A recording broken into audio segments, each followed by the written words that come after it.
of Krishna basically happened simultaneously both in Mathura and in Vrindavan.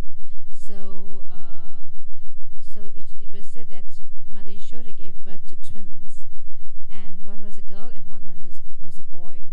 So when Vasudev carried Krishna to Vrindavan, then he put the child down, but he did not see Krishna, Shamasundar Krishna. So he just placed Krishna down, but actually he was placing Vasudev Krishna basically on Shamasundar Krishna, so they merged together. And then he carried the girl back to the prison. So this is what the acharyas say. And we see that actually Krishna, he doesn't take birth, because although we celebrate Janamastami, Krishna's birth, right? But Krishna, he is eternal, he does not take birth.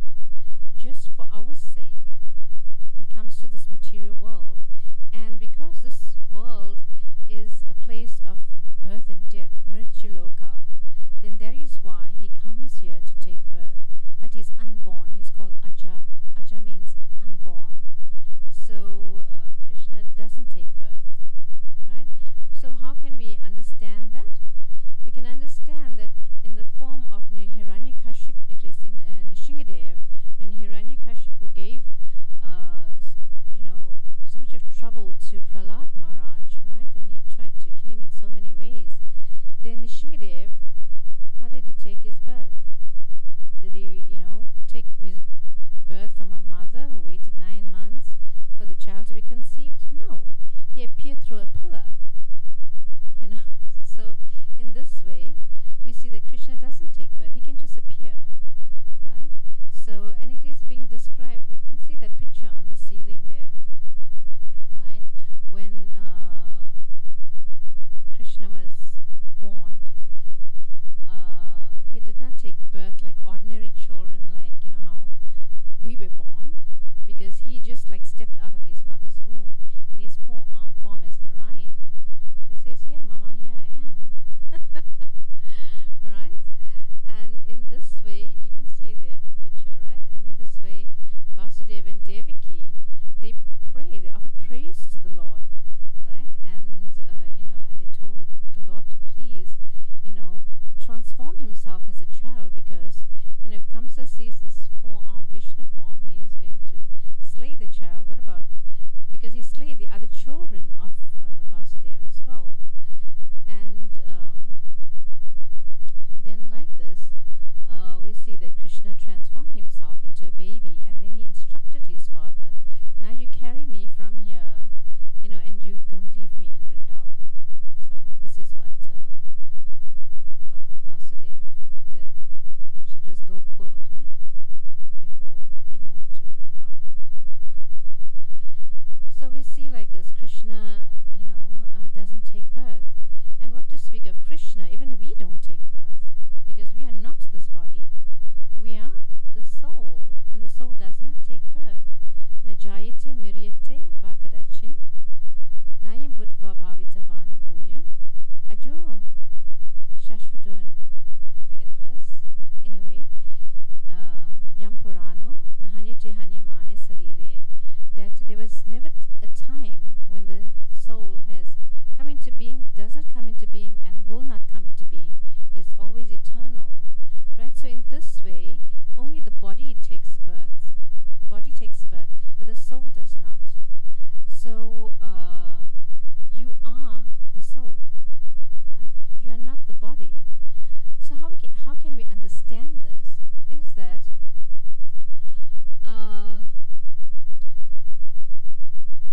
the soul is basically spiritual by nature, right? And the body is material. So our spiritual body is covered by the material body. Now we have to uncover, we have to dissolve the spiritual body and material body. And how do we do that? Chanting Hare Krishna, listening to Bhagavad Katha, like we're doing now, and engaging in devotional service. That is how we dissolve this material body. So it is being described by Srila Prabhupada that even within this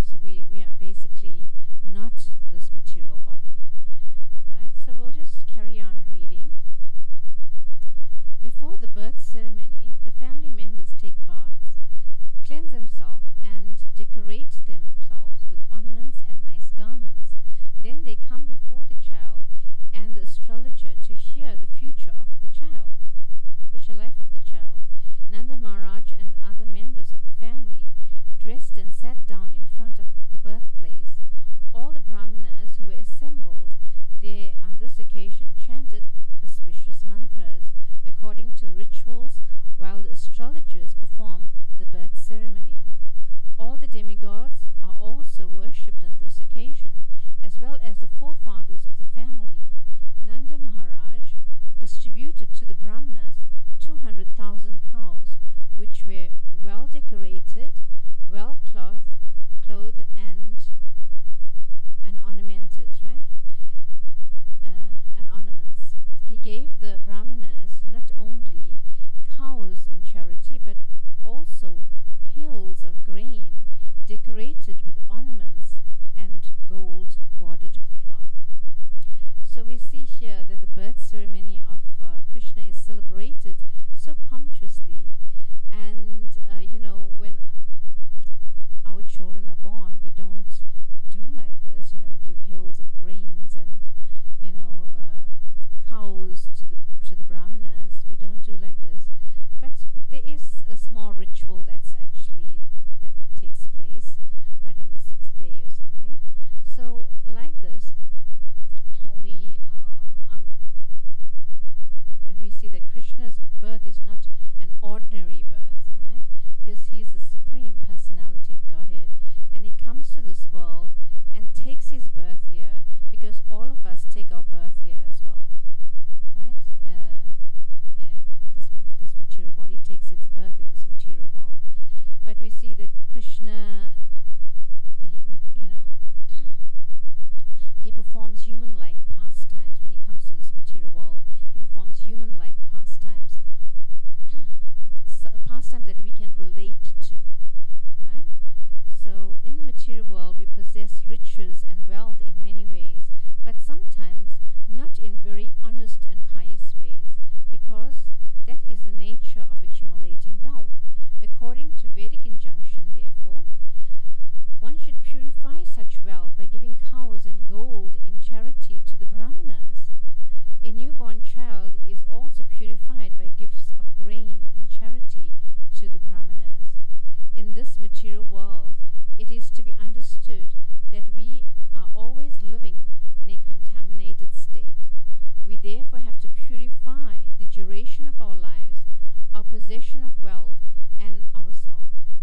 We can purify our duration of life by taking a daily bath, and cleansing the body inside and outside, and accepting the 10 kinds of purificatory processes.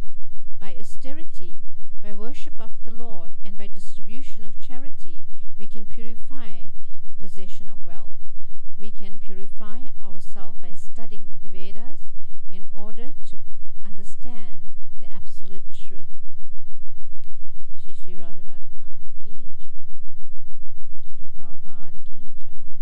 Go Premanande. Hari Hari Bol. So here it is being stated that everything here is contaminated, and we actually need to purify our existence, purify our wealth by giving charity to the Brahmanas. Basically, giving charity to the temple, because here the Brahmanas are actually performing pujas to the Supreme Personality of God, adhering to the pastimes of Krishna and chanting the holy names of Krishna. So when you chant, you also hear the Hare Krishna Mahamantra. So in this way you purify yourself, right? It is therefore stated in the Vedic literature that by birth everyone is born a Sudra, that by accepting the purificatory process one becomes twice born, that by studying the Vedas one becomes a Vipra, which is the preliminary qualification for becoming a Brahmana, and that when one perfectly understands the absolute truth, he becomes a Brahmana, and when the Brahmana reaches further perfection, he becomes a Vaishnava or a devotee.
occasion, the joyous vibrations could be heard in all the pasturing grounds and all the houses.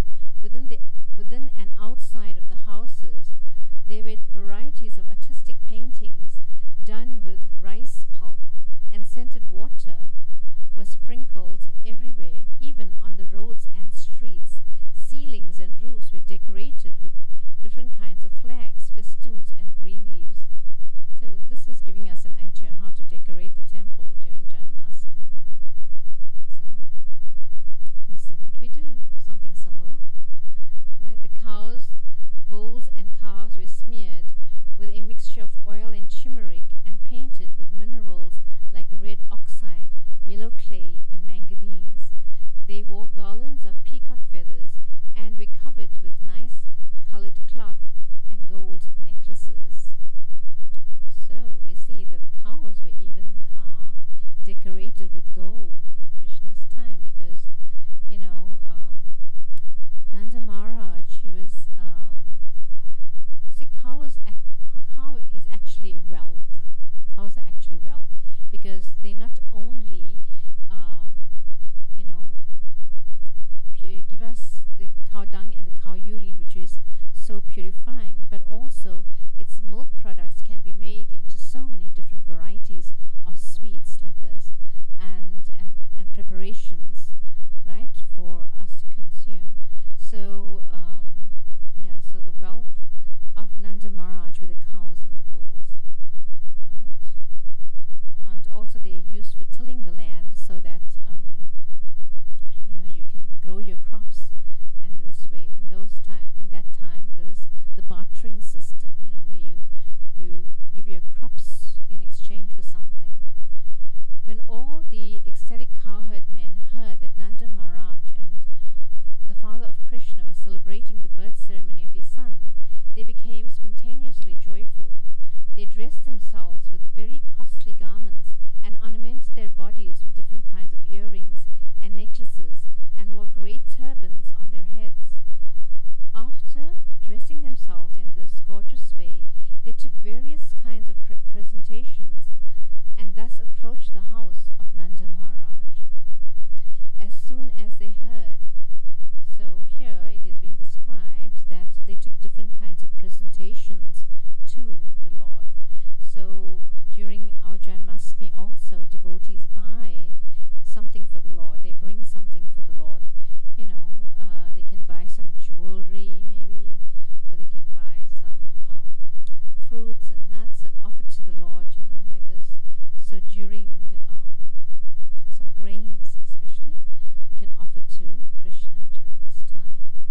But we, at our temple, we have this this fruit offering that goes on whole day. You know, people are coming in and they're offering fruits on the altar like this. So that's there as well. As soon as they heard that Mother Yashoda had given birth to a child, all the cowherd women became overwhelmed with joy, and they also dressed themselves with various kinds of costly garments and ornaments, and smeared scent cosmetics on their bodies. As the dust on the lotus flower exhibits the exquisite beauty of the flower, all the gopis, cowherd women, applied the dust of kumkum on their lotus-like faces. These beautiful gopis took their different presentations and very soon reached the house of Maharaj Nanda.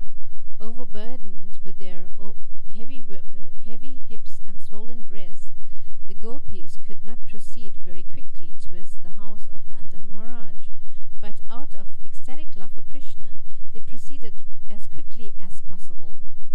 Their ears were decorated with pearl earrings, their necks with jewel lockets, their lips and eyes with different kinds of lipstick and ornaments, and their hands with nice golden bangles.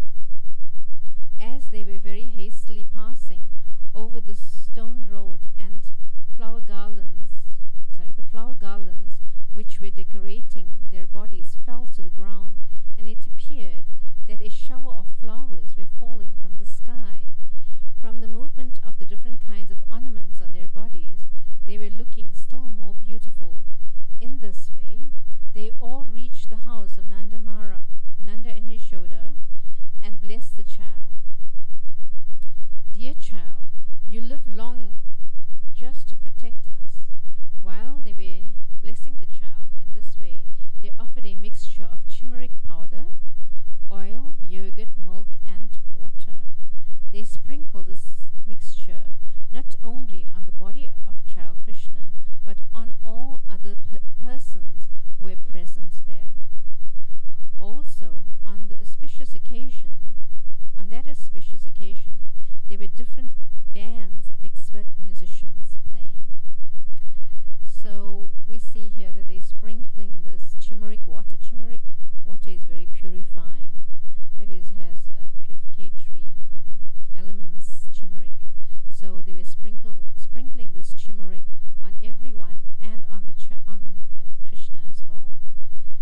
So, yeah.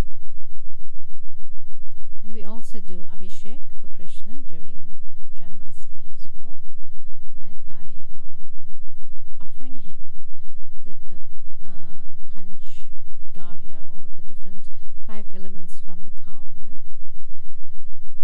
When the cowherd men saw the pastimes of the cowherd women, they became very joyful, and in response they also began to throw yogurt, milk, clarified butter and water upon the bodies of the gopis.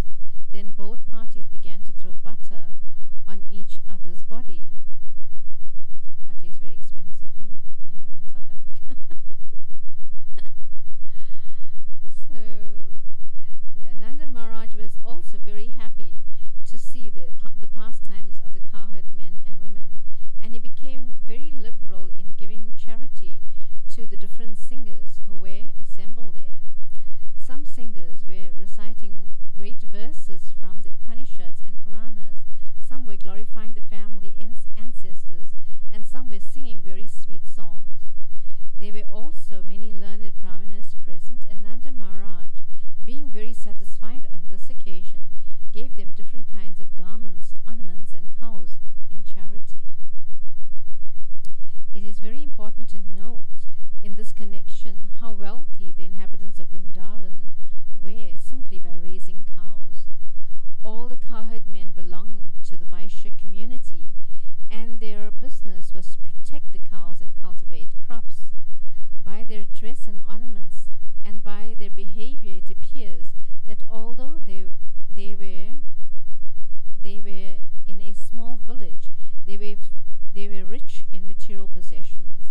They possessed such an abundance of various kinds of milk products, and they were throwing butter lavishly on each other's bodies without restriction. Their wealth was in milk, yogurt, clarified butter, and many other milk products, and by trading their agricultural products, they were rich in various kinds of jewelry, ornaments, and costly garments.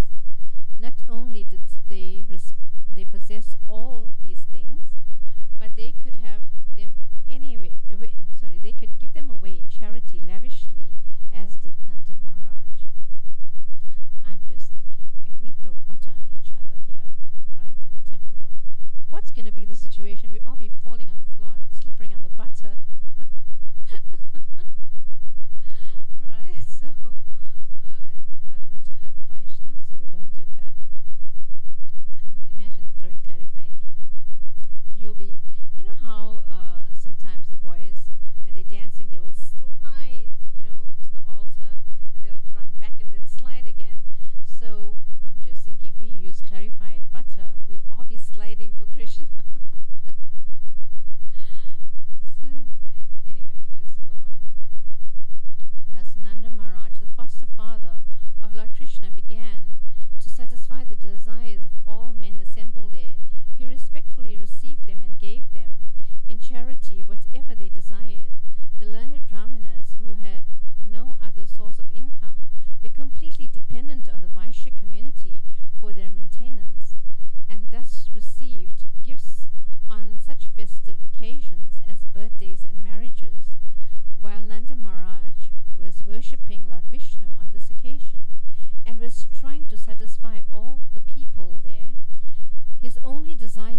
that the newborn child Krishna would be happy, Nanda Maharaj had no knowledge that this child was the origin of Vishnu. He was praying to Lord Vishnu to protect him. So we see here that Prabhupada says that Nanda Maharaj had no knowledge that this child, Krishna, was the origin of Vishnu. So Prabhupada clarifies that, that Krishna is not an incarnation from Vishnu, but he is the source of Vishnu. So from Krishna, Vishnu has come, and there's not one Vishnu, there's three Vishnus, right? Shirodakshai Vishnu, Garbhodakshai Vishnu, and Mahavishnu. So, and they have their different functions like this also. So, in this way, Krishna is the origin of everything and everyone, right? In the Brahma Samhita, Lord Brahma is praying and he's saying, Ishvara Parama Krishna Sachidananda Vigraha Anadhir Adhir Govinda Sarvakarana Karanam. That, my dear Lord, you are the origin of everything. Sarvakarana Karanam. You are the cause of all causes. So in this way, from Vedic literature, we can actually understand who is the Supreme Personality of Godhead. And not only that, in so many places in the Bhagavad Gita, Krishna says, that he is the Supreme Person. He is the cause of everything. So let's continue reading. They said I must finish this chapter, so. Rohini Devi, the mother of Balaram, was the most fortunate wife of Vasudev. She was away from her husband, yet just to congratulate Maharaj Nanda on the occasion of birth ceremony of his son, Krishna, she dressed herself very nicely, wearing a garland, a necklace, and other bodily ornaments. She appeared on the scene and moved hither and thither. According to the Vedic system, a woman whose husband is not at home does not dress herself very nicely, but although Rohini's husband was away, she still dressed herself very nicely on this occasion.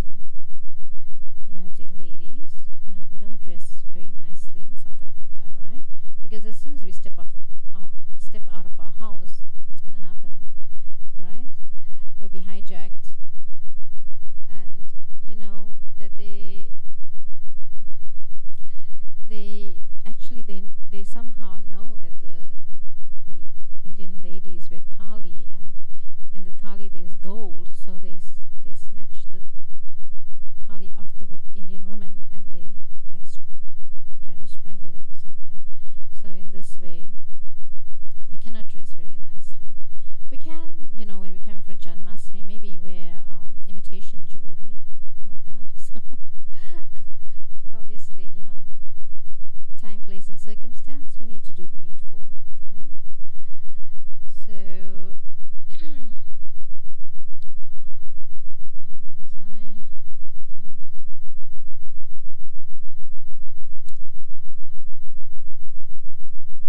from the opulence of the birth ceremony of Krishna, it is very clear that at that time Vrindavan was rich in every respect, because Lord Krishna took birth in the house of King Nanda and Mother Yashoda. So here again Prabhupada is saying that Krishna took birth in the house of King Nanda and Mother Yashoda. So the goddess of fortune was obliged to manifest her opulence in Vrindavan. It appeared that Vrindavan had already become a site for the pastimes of the goddess of fortune. After this birth ceremony, Nanda Maharaj decided to go to Mathura to pay the annual tax to the government of Kamsa. Before leaving, he called for the able cowherd men of the village and asked them to take care of Vrindavan in his absence. When Nanda Maharaj arrived in Mathura, Vasudev got the news and was very eager to congratulate his friend. He immediately went to the place where Nanda Maharaj was staying. When Nanda saw Vasudev, he felt that he had regained his life. Nanda, overwhelmed with joy, immediately stood up and embraced Vasudev. Vasudev was received very warmly and offered a nice place to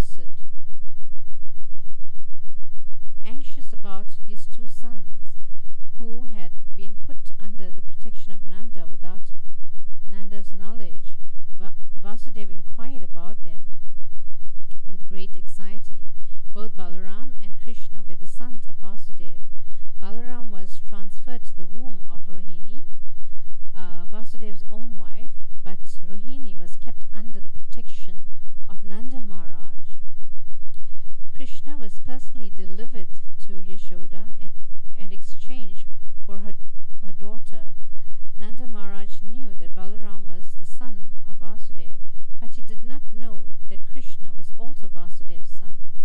Vasudeva, of course, was aware of this fact and inquired very eagerly about both Krishna and Balaram. So, do you remember the time when Krishna left Vrindavan? When Krishna left Vrindavan, then basically Shamasundar Krishna, he stayed in Vrindavan, but the gopis weren't able to see him. And Vasudeva Krishna stepped out of Vrindavan to Mathura because his duty was then to kill all the demons of the neighboring countries like that, the neighboring villages. So Vasudeva then addressed Nanda, "My dear brother, you were old and very anxious to beget a son, and yet you had none. Now, by the grace of the Lord, you are fortunate to have a very nice son. I think that this incident is very auspicious for you. Dear friend, I was imprisoned by Kamsa and now I am released. Therefore, this is another birth for me. I had no hope of seeing you again, but by God's grace, I can see you. In this way, Vasudeva indirectly expressed his anxiety about Krishna. Krishna was sent incognito to the bed of Mother Yashoda, and after Nanda very punctuously celebrated Krishna's birth ceremony, he went to Mathura. So Vasudeva was very much pleased and said, "This is a new birth for me." He never expected that Krishna would live because all other sons had been killed by Kamsa. Vasudeva continued, "My dear friend, it is very difficult for us to live together. Although we have our families and relatives, sons and daughters, by nature's way, we are generally separated from one another. The reason for this is that every living entity appears on this earth under different pressures of fruitive activities.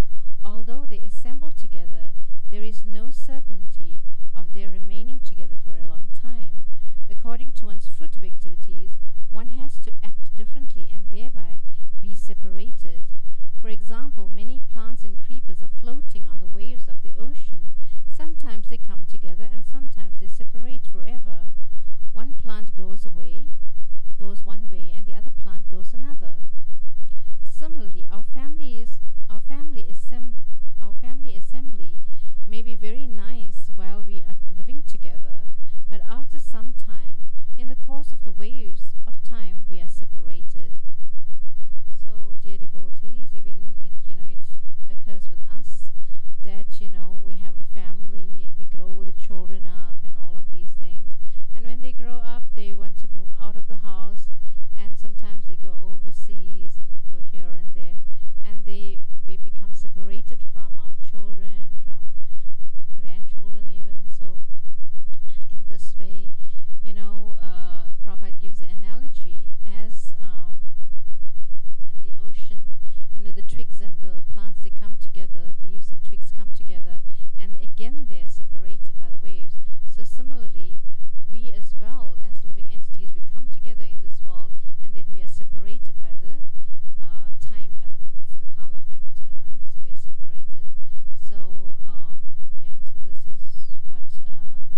stay with them. They, moved to other places.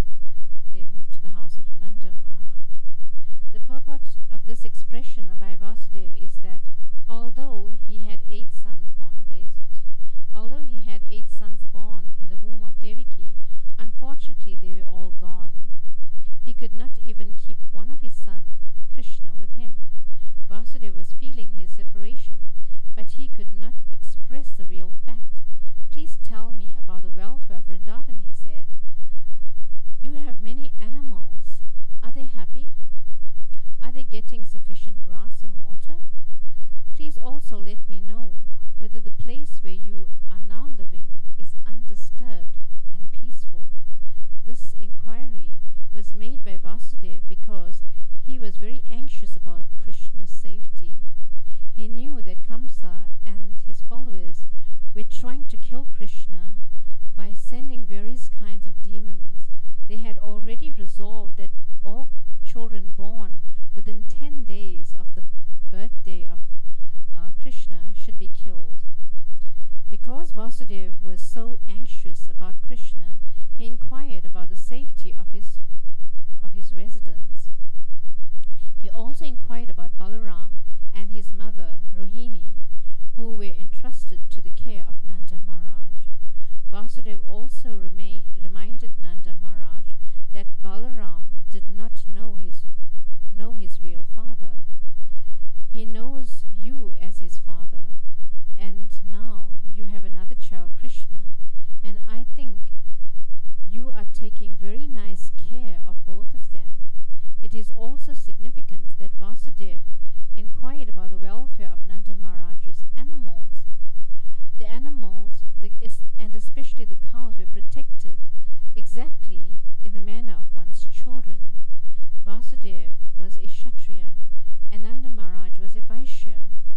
It is the duty of a Kshatriya to give protection to the citizens, and it is the duty of the Vaishyas to give protection to the cows.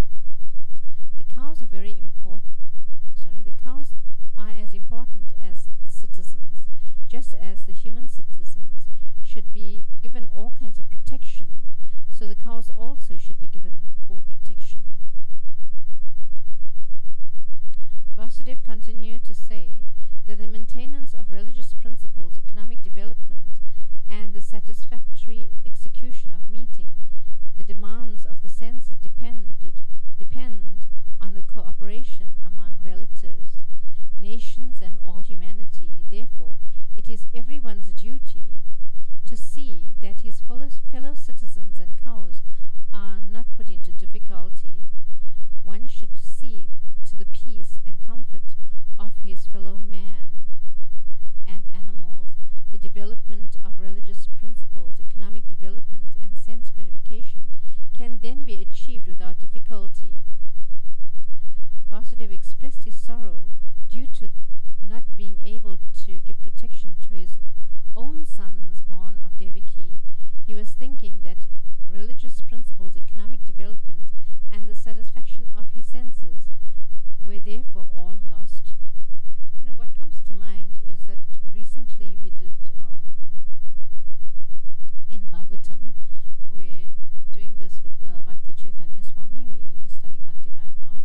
So one of the questions that were in the exam, or were part of the exam questions, it didn't come out in the exam, right? But it was part of the exam question, was that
you are very much aggrieved because the cruel King Kamsa has killed all your sons born of Devaki.